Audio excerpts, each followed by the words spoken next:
Selamat datang kembali, Anda sudah memberikan kami buku yang menarik banget, Out Innovate oleh Alexander Lazzaro. Nah, pertanyaan yang mau kita bedah tuntas hari ini tuh fundamental banget. Iya. Bagaimana sih sebuah ekosistem inovasi yang hebat itu bisa lahir? Apa itu cuma kebetulan? Kayak undian geografis aja? Atau jangan-jangan ada arsiteknya, ada orang yang sengaja gitu, membangun fondasinya. Nah, untuk jawab itu, kita bakal dalami bab 11 yang fokusnya soal gimana para wirausahawan perintis justru jadi penyokong utama buat generasi berikutnya. Tepat sekali. Dan ada satu konsep kunci di bab ini yang langsung, ngena banget. Namanya terraforming. Terraforming, kayak di film fiksi ilmiah tuh, mengubah planet lain jadi kayak bumi. Persis. Istilahnya dipinjam dari sana. Di dunia startup, para inovator awal ini melakukan hal yang mirip. Mereka nggak cuma bangun satu perusahaan, Oke. tapi mereka mengubah seluruh landscape-nya. Aturan main, budaya, ketersediaan modal, supaya yaitu orang lain bisa ikut tumbuh subur di sana. Buku ini bahkan punya metafora yang lebih personal. Mereka adalah para kakak dalam sebuah ekosistem. Kakak, saya suka istilah itu. Bukan bos, bukan raja, tapi kakak. Yang sukses duluan terus bukain jalan buat adik-adiknya. Oke, kita mulai dari sini deh. Siapa contoh nyata dari kakak ini? Buku ini ngasih contoh yang kuat banget dari Amerika Latin. Hernan Kazah, salah satu pendiri Mercado Libre. Coba deh Anda bayangin situasinya. Oke. Dia memulai platform e-commerce ini tahun 1999. Tunggu, 1999. Di Amerika Latin. Itu kan menurut buku ini penetrasi internet di sana baru 3%. 3%. Gila. Saya nggak kebayang gimana dia ngejelasin modal bisnisnya ke investor. Pasti dikira orang aneh yang datang dari masa depan, kan? Pasti, tantangannya luar biasa. Bahkan di tengah jalan, salah satu investor utamanya itu hilang kepercayaan, minta dia tutup aja perusahaannya dan balikin sisa modal. Wah, berat banget. Tapi dia bertahan.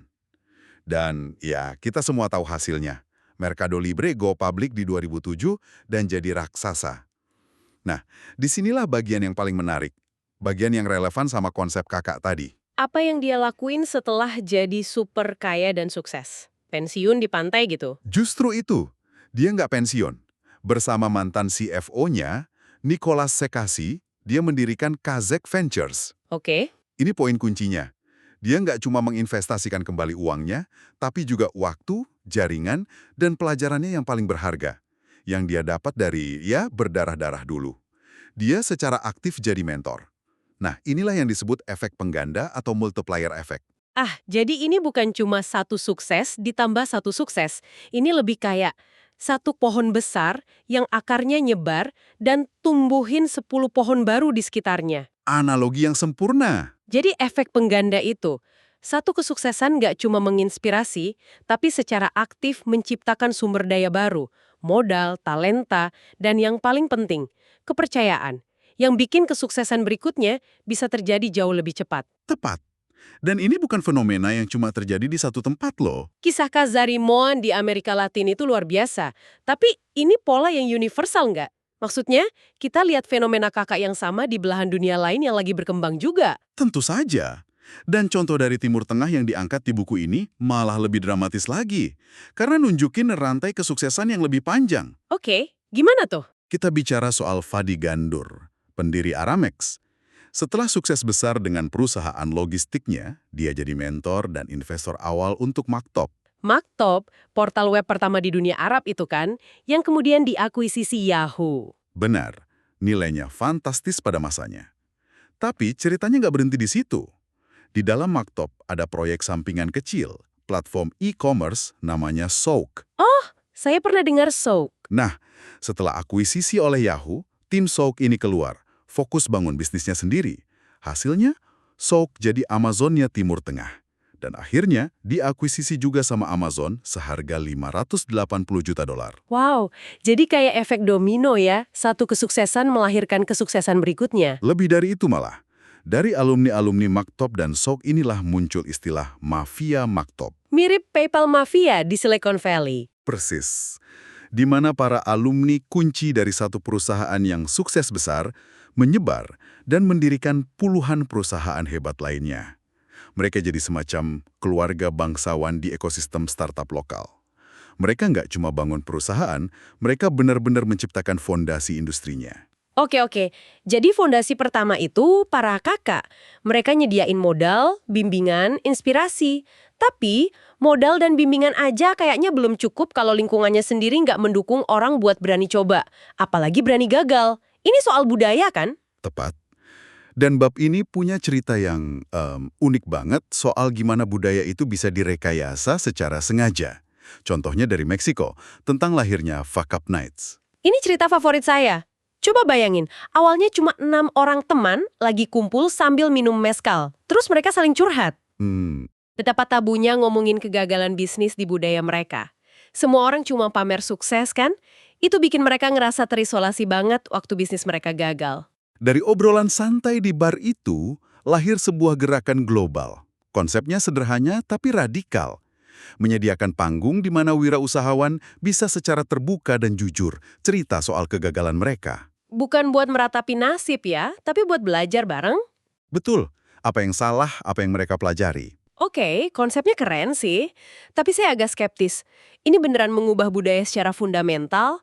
Atau cuma jadi semacam, panggung seni buat para wirausahawan biar kelihatan otentik dan rentan gitu? Pertanyaan yang valid banget.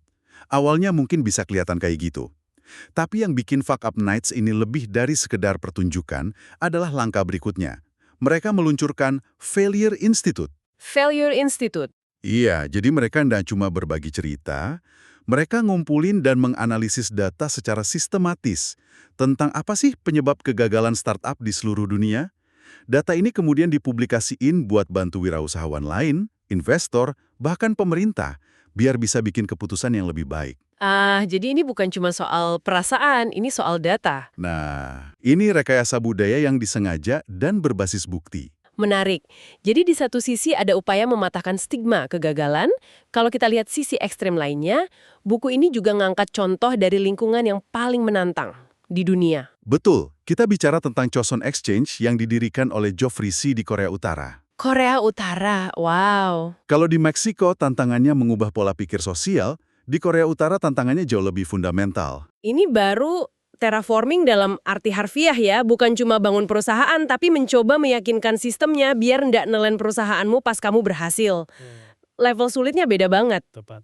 Di sana, tantangannya adalah ngenalin konsep dasar bisnis kayak pemasaran dan hukum. Risiko uniknya adalah, yaitu, kesuksesan itu sendiri bisa berbahaya.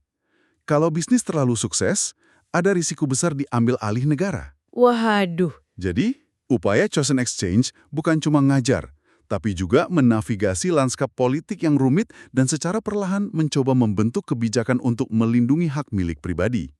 Ini nunjukin banget betapa pentingnya konteks. Iya juga ya.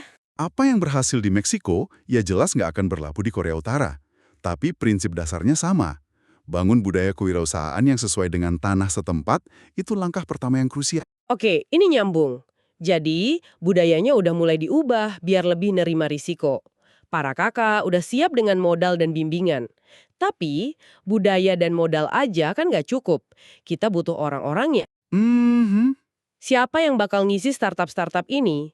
Karena masalah berikutnya, seringkali adalah kesenjangan talenta yang besar. Dan disinilah kita masuk ke pilar ketiga, penciptaan talenta secara sengaja. Buku ini menyoroti sosok Fred Swiniker dan visinya yang luar biasa, lewat African Leadership Group. Ambisinya bukan main-main. Bukan cuma bangun 1-2 perusahaan, tapi nyetak generasi pemimpin wirausaha baru untuk satu benua. Skalanya gila banget. Modelnya sangat inovatif dan mikirnya super jangka panjang. Pertama ada African Leadership Academy atau ALA. Ini sekolah menengah atas yang selektif banget. Oke. ALU ini ngasih pinjaman yang bisa dimaafkan sepenuhnya kalau lulusannya setelah kuliah dimanapun di dunia mau kembali kerja dan bangun karir di Afrika selama 10 tahun. Wah, cara cerdas buat ngelawan brain drain. Jadi mereka diikat secara halus buat balik bangun kampung halamannya. Terus ada universitasnya juga kan yang modelnya lebih radikal lagi. Betul, yaitu African Leadership University atau ALU. Di sini, mahasiswa nggak milih jurusan tradisional kayak ekonomi atau biologi. Sebaliknya, mereka milih sebuah misi untuk dipecahkan. Tunggu. Jadi nggak ada jurusan akuntansi atau sastra Inggris gitu. Adanya misi memperbaiki layanan kesehatan atau mengatasi urbanisasi. Gimana cara kerjanya? Persis kayak gitu. Mereka belajar berbagai disiplin ilmu yang relevan buat mecahin misi itu. Jadi, pembelajarannya secara inheren bersifat interdisipliner dan orientasinya ke proyek. Tujuannya adalah nyetak talenta yang nggak cuma terampil, tapi juga punya tujuan yang jelas dan relevan sama tantangan terbesar di benua Afrika. Ini adalah pabrik talenta yang dibangun dengan tujuan yang sangat spesifik. Oke, pabriknya udah ada, talenta-talenta hebat udah dicetak, terus di mana mereka semua bisa kumpul, tukar ide, dan kolaborasi? Inovasi kan sering lahir dari pertemuan yang nggak disengaja. Disinilah peran ruang fisik jadi penting. Tepat sekali. Dan contoh klasiknya adalah iHub di Nairobi, Kenya, yang didirikan oleh Eric Hersman tahun 2010. Ini lebih dari sekedar coworking space. Lebihnya gimana? iHub itu dengan cepat jadi jantung atau alun-alun buat komunitas teknologi di Kenya. Tempat para programmer, desainer, investor dan founder ketemu secara informal, minum kopi, tukar ide, dan akhirnya ya mulai proyek baru bareng. Kedekatan fisik kayak gini pasti memicu banyak hal yang nggak terduga ya. Tentu, salah satu yang paling penting adalah bimbingan, baik yang formal maupun informal. Buku ini ngenalin istilah yang bagus banget, mentorship in parallel. Mentorship in parallel, maksudnya?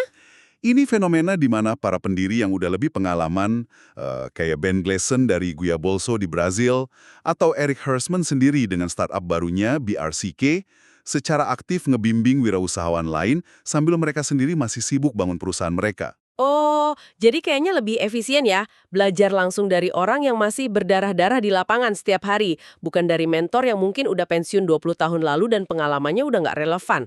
Persis. Ini mempercepat penyebaran pengetahuan praktis yang relevan di seluruh ekosistem. Caranya sangat organik dan efisien. Pengetahuan soal cara rekrut insinyur yang bagus, cara negosiasi sama investor, atau cara ngatasin masalah regulasi, itu nyebar dari satu founder ke founder lain di iHub. Jadi kalau kita rangkum nih ya, semua elemen ini, para kakak yang sukses, budaya yang mendukung kegagalan, talenta yang sengaja diciptakan, dan komunitas fisik tempat mereka berinteraksi, semuanya kumpul jadi satu. Apa hasil akhirnya? Hasil akhirnya adalah apa yang kita sebut di awal, efek pengganda yang bekerja dalam skala masif. Upaya para perintis ini jadi berlipat ganda. Keberhasilan mereka narik modal dari luar negeri yang sebelumnya nggak pernah ngelirik kawasan itu. Perusahaan mereka ngelatih manajer dan teknisi yang kemudian keluar buat mulai perusahaan sendiri, nyebarin DNA kesuksesan. Dan yang paling penting, kisah sukses mereka menginspirasi ribuan orang lain buat berani mencoba. Dan buku ini nyebutin ada sebuah titik kritis kan? Momen di mana semuanya mulai gerak dengan sendirinya. Ya, sebuah inflection point. Dan di sini datanya jadi menarik banget. Data nunjukin bahwa setelah 3-5 kakak berhasil melakukan exit, entah jual perusahaan atau go public, pertumbuhan jumlah startup dan unicorn di ekosistem itu bisa meroket secara eksponensial. Seeksponensial apa? Di Amerika Latin, butuh waktu 5 tahun buat mencapai unicorn kelima. Tapi setelah titik itu tercapai, di tahun berikutnya aja, jumlahnya langsung meledak jadi 21. 21? Dari 5 ke 21 dalam setahun. Dalam setahun? Itulah momen ketika sebuah ekosistem benar-benar lepas landas. Tepat. Momen ketika terraforming selesai dan planet itu jadi subur. Prosesnya panjang dan sulit, tapi begitu fondasinya kokoh, pertumbuhannya bisa sangat cepat. Jadi apa artinya semua ini bagi Anda? Satu hal yang jelas, ekosistem inovasi yang hebat itu bukan keajaiban yang muncul gitu aja dari udara. Mereka dibangun bata demi bata, dan seringkali oleh para wirausahawan itu sendiri. Mereka nggak cuma bangun bisnis buat diri mereka sendiri, mereka bangun masa depan buat banyak orang lain. Tepat sekali. Dan ini membawa kita ke sebuah pemikiran penutup untuk Anda. Semua sumber yang kita bahas ini kan fokusnya ke gimana para wirausahawan membangun ekosistem mereka sendiri dari dalam. Tapi ini mancing pertanyaan yang lebih besar buat Anda renungkan. Oke. Peran apa yang dimainkan oleh mereka yang bukan wirausahawan, pemerintah, universitas, perusahaan besar, atau bahkan individu seperti Anda dalam mendukung para kakak ini di tahap paling awal, saat mereka masih dianggap aneh dan sebelum kesuksesan mereka terlihat jelas. Nah, itu dia. Gimana sebuah komunitas bisa secara sengaja mengidentifikasi dan memelihara para calon arsitek ekosistem masa depan ini? Itu sesuatu untuk Anda pikirkan lebih lanjut.